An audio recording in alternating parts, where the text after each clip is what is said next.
Assalamualaikum warahmatullahi wabarakatuh, sahabat Insan Pilihan TV.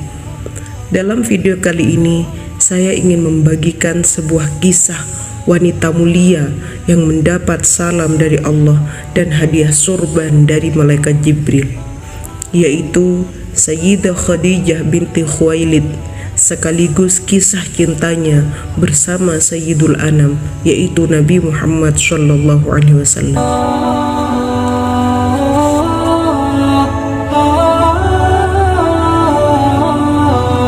Nama lengkap Sayyidah Khadijah adalah Khadijah binti Khuwailid bin Asad bin Abdul Uzza bin Qusay. Beliau adalah istri pertama Nabi Muhammad SAW, lahir dan besar dari suku Quraisy. Suku Quraisy adalah orang-orang yang menetap dan berpengaruh di kota Mekah, kota yang terletak di tengah-tengah antara Syam di utara dan Yaman di selatan. Pedagang Quraisy memegang peran penting sebagai pedagang perantara kota Syam dan Yaman. Kota Syam sebagai pusat perdagangan terhubung dengan Laut Tengah dan Eropa, sementara kota Yaman merupakan pusat perdagangan yang terhubung ke India dan Tiongkok. Ketika musim panas, para pedagang Quraisy pergi berdagang ke Syam, dan di musim dingin mereka berdagang ke Yaman. Pola kegiatan dan peran penting kota Mekah di bidang perdagangan mendatangkan kemakmuran dan kekayaan berlimpah bagi pedagang Quraisy. Salah satu pedagang kaya dari suku Quraisy adalah Sayyidah Khadijah, anak perempuan dari Khuwailid bin Asad dan Fatimah binti Zaidah. Sayyidah Khadijah mengubah bisnis keluarga menjadi sebuah kerajaan dagang setelah ayahnya meninggal dalam pertempuran. Kerajaan dagang Sayyidah Khadijah bahkan digambarkan mencapai 2/3 kekayaan penduduk kota Mekah. Sungguh kedudukan duniawi yang tak semua orang dan khususnya wanita mampu mencapainya.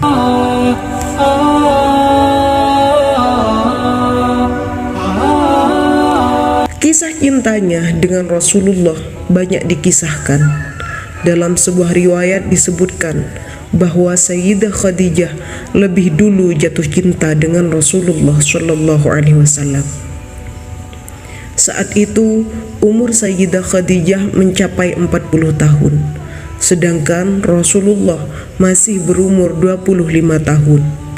Namun hal tersebut tak menghalangi kisah cinta mereka. Muhammad Al-Khaimi menyimpulkan dalam buku karyanya bahwa Nabi Muhammad SAW adalah pria berpostur sedang, berkulit putih agak kemerah-merahan, sedangkan rambut beliau hitam, tidak lurus dan tidak juga keriting. Jidat beliau lebar, kedua matanya hitam dan bulu matanya panjang. Hidung beliau lurus, tidak besar dan juga tidak berlekuk. Mulut beliau tidak begitu kecil. Gigi beliau tertata rapi dan bersih. Ketika beliau tersenyum, tampaklah gigi-giginya laksana butiran-butiran mutiara. Rasulullah SAW juga memiliki badan yang berisi, tidak kurus, dan perut beliau tidak membuncit. Akan tetapi dada beliau rata dengan perutnya. Sekilas gambaran fisik beliau menandakan pemuda yang gagah dan tampan. Tentu menjadi daya tarik bagi para wanita untuk lebih dekat dengan beliau. Bagi Sayyidah Khadijah, sifat dan kepribadian Rasulullah SAW yang siddiq, jujur, amanah, dapat dipercaya, tabligh, menyiarkan, dan fatonah, cerdas, semakin meneguhkan keyakinan akan pilihan cintanya. Sayyidah Khadijah mulai banyak mendengar dan mengagumi pribadi Nabi Muhammad SAW. Hingga datanglah mimpi yang diutarakan kepada sepupunya bernama Waraqah bin Naufal. Tadi malam aku bermimpi sangat menakjubkan. Aku melihat matahari berputar-putar di atas kota Mekah, lalu turun ke arah bumi. Ia semakin mendekat dan semakin mendekat. Aku terus memperhatikannya untuk melihat kemana ia turun. Ternyata ia turun dan memasuki rumahku. Cahayanya yang sangat agung itu membuatku tertegun. Lalu aku terbangun dari tidurku. Mimpi inilah yang mentakdirkan Khadijah menjadi istri dari Rasulullah SAW, yang pada akhirnya menjadi penutup nabi-nabi. Pernikahan antara keduanya dilakukan pada hari Jumat 2 bulan sesudah Rasulullah SAW kembali dari perniagaan niaga ke negeri Syam.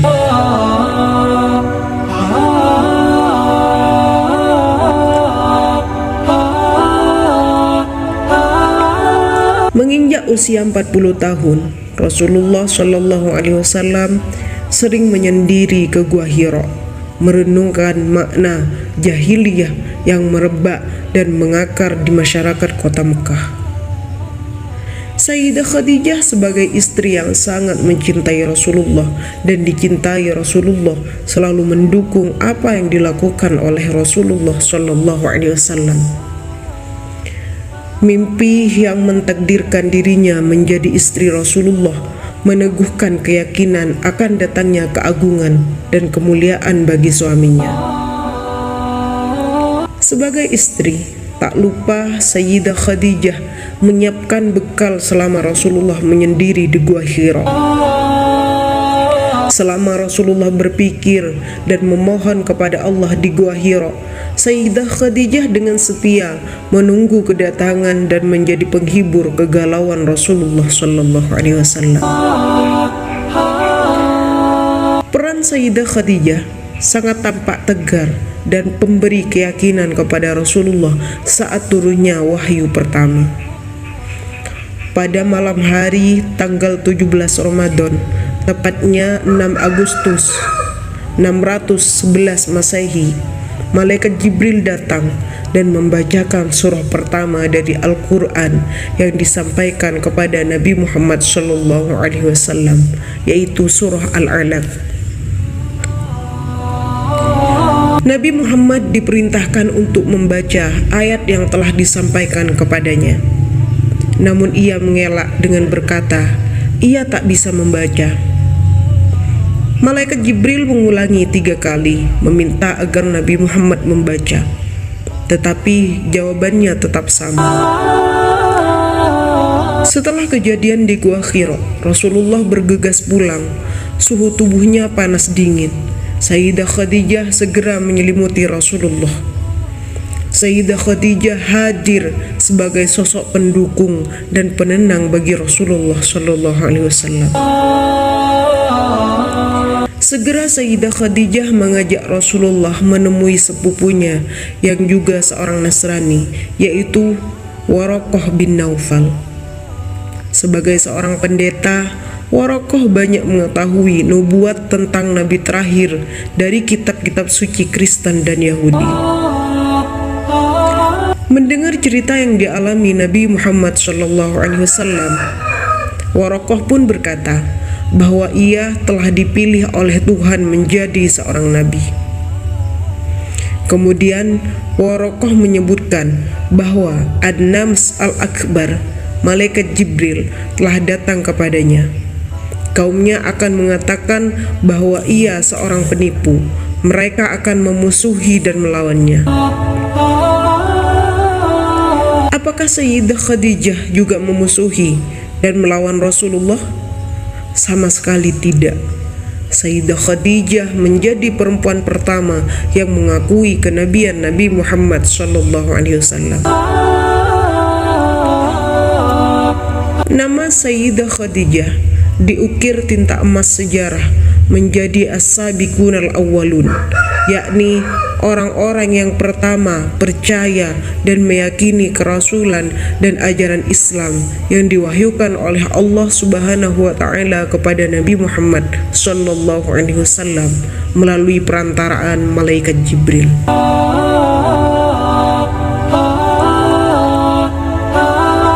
Salam dari Allah dan sorban malaikat Jibril. Perjuangan berat mulai dirasakan oleh Rasulullah dan kaum muslimin. Dakwah terang-terangan mendatangkan kebencian dan permusuhan. Siksaan, makian, dan bahkan pengusiran dialami Rasulullah dan pengikutnya. Sayyidah Khadijah yang bergelimang harta tak tinggal diam. Harta yang berlimpah dia peruntukkan untuk perjuangan Islam, hingga tersisa hanya kain yang melekat di badannya. Dalam banyak kegiatan peribadatan Nabi Muhammad SAW, Sayyidah Khadijah pasti bersama dan membantunya, seperti menyediakan air untuk mengambil wudhu. Nabi Muhammad menyebut keistimewaan terpenting Sayyidah Khadijah dalam salah satu sabdanya. Di saat semua orang mengusir dan menjauhiku, ia beriman kepadaku. Ketika semua orang mendustakan aku, ia meyakini kejujuranku. Sewaktu semua orang menyisihkanku, ia menyerahkan seluruh harta kekayaannya padaku. Bahkan hingga menjelang akhir hayatnya, Sayyidah Khadijah masih memikirkan perjuangan Rasulullah dalam menyiarkan Islam.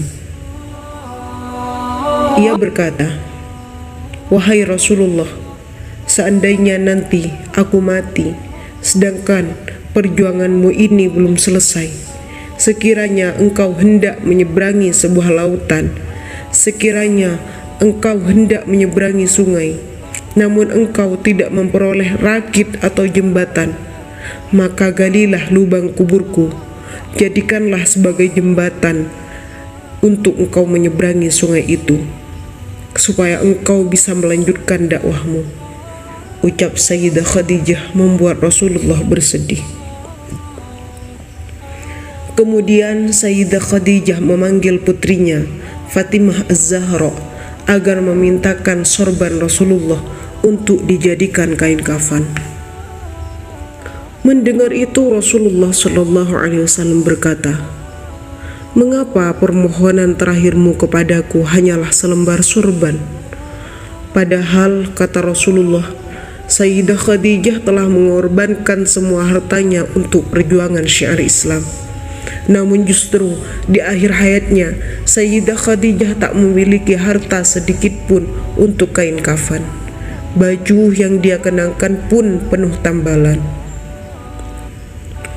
Mendengar permintaan terakhir Sayyidah Khadijah, Rasulullah menjawab, "Wahai Khadijah, Allah Subhanahu wa taala menitipkan salam kepadamu dan telah dipersiapkan tempatmu di surga." Surban Rasulullah yang diminta Sayyidah Khadijah urung digunakan, karena Sayyidah Khadijah menerima sorban yang dikirim malaikat Jibril.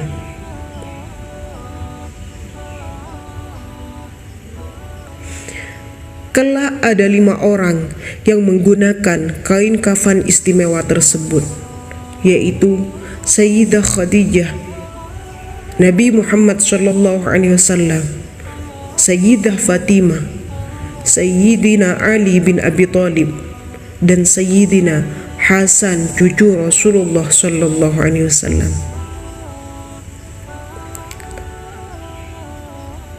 Sayyidah Khadijah wafat di pangkuan Rasulullah SAW. Sang Ummul Mukminin meninggal dunia saat berusia 65 tahun. Dari Sayyidah Khadijah lahir putra-putri Rasulullah. Pertama, putra laki-laki yang bernama Qasim, di mana dengan sebab itulah beliau dipanggil dengan panggilan Abul Qasim, ayah Qasim. Kemudian lahir Zainab, Ruqayyah, Ummu Kulthum, dan Fatimah serta Abdullah.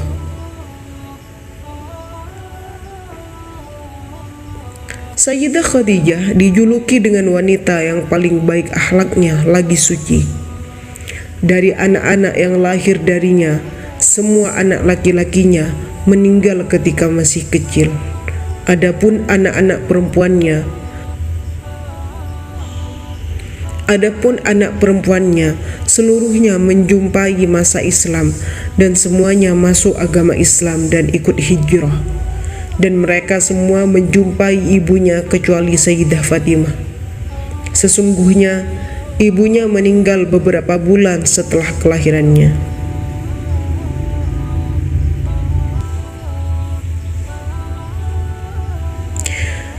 Dialah ibunda kaum mukminin, Sayyidah Khadijah binti Khuwailid bin Asad al-Quraisyiyah al-Asadiyah. Beliau adalah wanita yang paling mulia pada umat ini. Imam Az-Zahabi mengatakan tentang beliau, seorang yang sangat berakal lagi terhormat, teguh beragama, terjaga dari sifat keji, lagi mulia dan termasuk penghuni surga. Adalah Nabi Muhammad SAW biasanya memujinya dan mengutamakan dirinya dari semua istri-istrinya, sehingga beliau sangat mengaguminya sampai kiranya Aisyah radhiyallahu anha mengatakan, "Aku tidak pernah merasa cemburu terhadap madu yang lainnya melebihi kecemburuanku kepada Khadijah, dikarenakan saking seringnya Nabi Muhammad SAW menyebut-nyebut dirinya."